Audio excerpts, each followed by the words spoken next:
تعالي في الطريق يا ضحى يلا اقعدي هنا. ولا حول يا حسرتي بس لو يجي اقول شي بس في الله كريم الله كريم.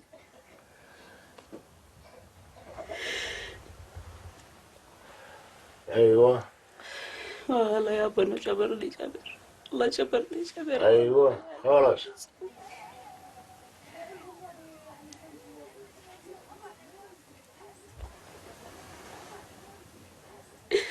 يوم بجوا العيل في المستشفى كيف ما دوت حاله، كيف بدي يصحى كيف بدي يتزخمط. قولي يا الله قولي يا الله. يا أما بدنا نروح يا أما مشان الله روحيني يا أما أنا بخاف يا أما روحيني.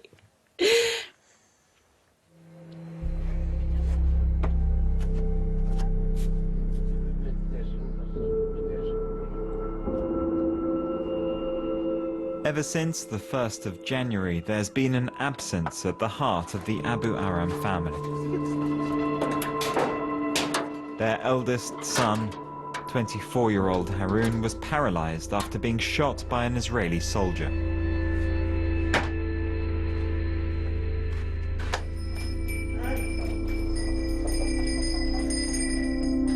His father, Razmi, has not returned to the building sites where he was working.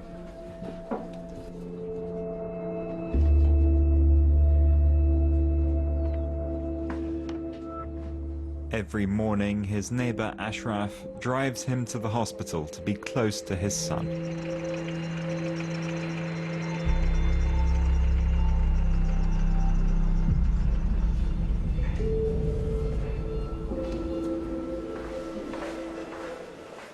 The bullet went through his spine. Doctors think he will never regain the use of his limbs. أكيد ها شنو والله مستوى دواء شو الدواء التهاب يجيب لك بجيب لك أنا بجيب لك اليوم شو مالك شو بقول لك رضبتك طيب حبك اللي بتشوفه خلاص أنا بشوف اللي بتشوفه.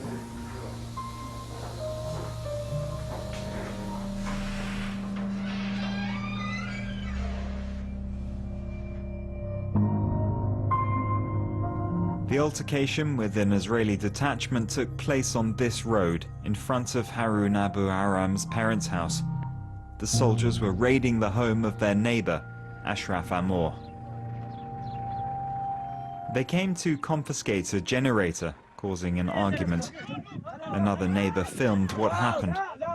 On the Ashraf video, Haroun and his father can be seen trying to get the generator back.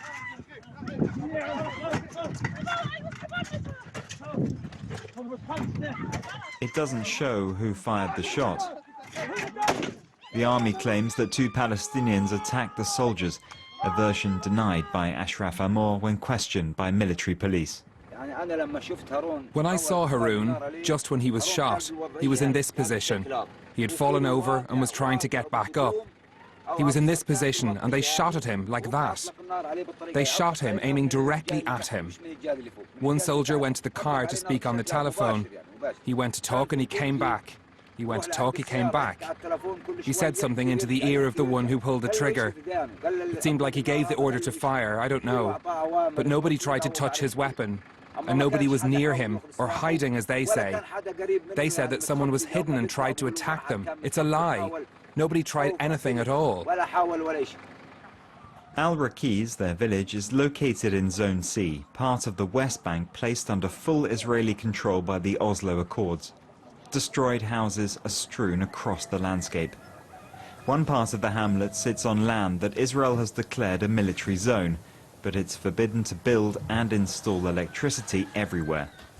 2 months before the incident, a house built for Haroun by his father was demolished by Israeli soldiers.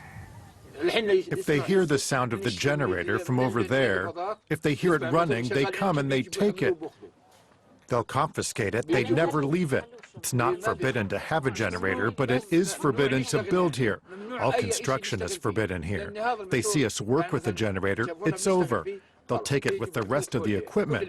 They come in like monsters. They enter a house, look around, and they take whatever they find, not just the generator. Most of the time they take the generator because there's no electricity at night. Solar panels don't provide enough electricity. That's why they take the generator, for the fridge, to wash clothes. They come, they find them, and they take them. That's, how do they call it again? Avigel, which is there, and there are a few other settlement blocks over there toward the forest, where groups of settlers live in buildings. They're just living like us. They say that it's forbidden to build for us, but for them it's not forbidden. But as soon as we try to build a tiny room, they come with their bulldozer and they knock it down. Look up on the hill, they've built a lot more settlements than us. The settlers keep a close eye on Palestinian construction from the hills, and they are well organized.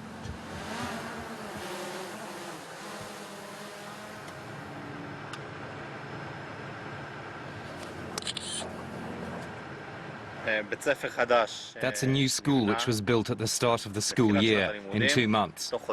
They built it illegally in Zone C, in the military zone, and we have already complained to the authorities of this irregularity. Eitan and Naomi are part of Regavim, a pro-settler organization who have made Zone C their battleground.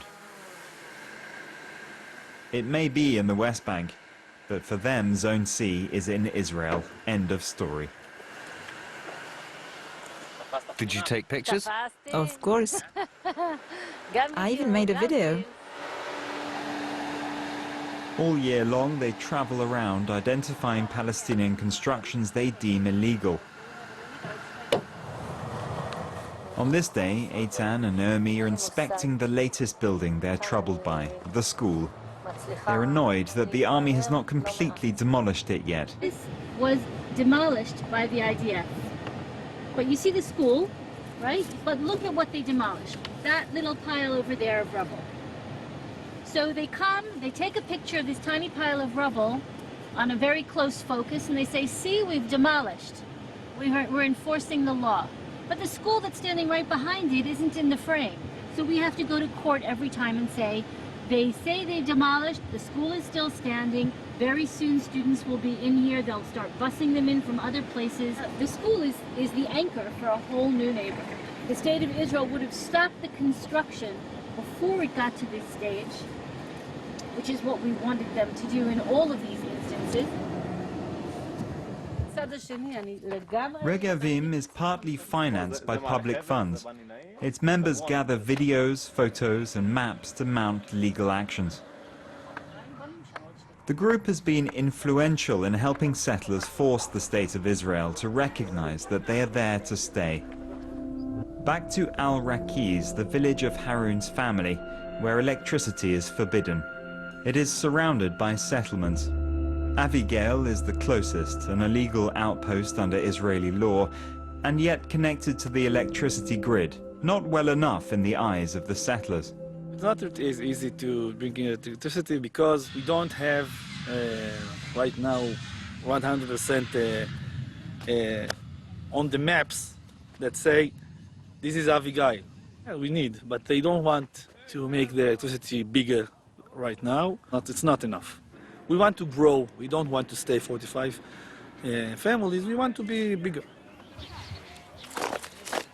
Ma'on, Avigel's neighbor, is one of the settlements developed south of Hebron.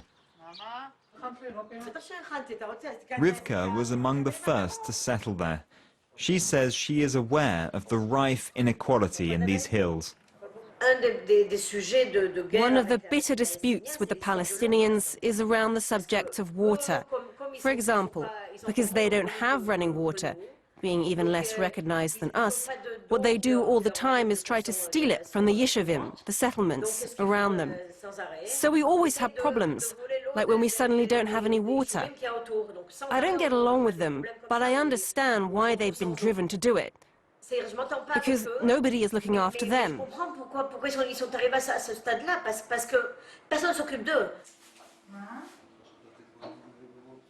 The day is starting at Yair's place, one of Rivka's neighbors. 3 of his 6 children need to take the bus to school. Yair says he feels like he's living in the Bible since settling on this disputed land. The point is, there is a quiet war.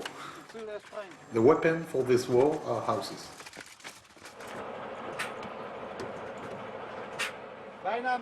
Armored bus is the normal bus for them. If you just look around, you understand why. You see this view. All what you see around, it's not Jewish.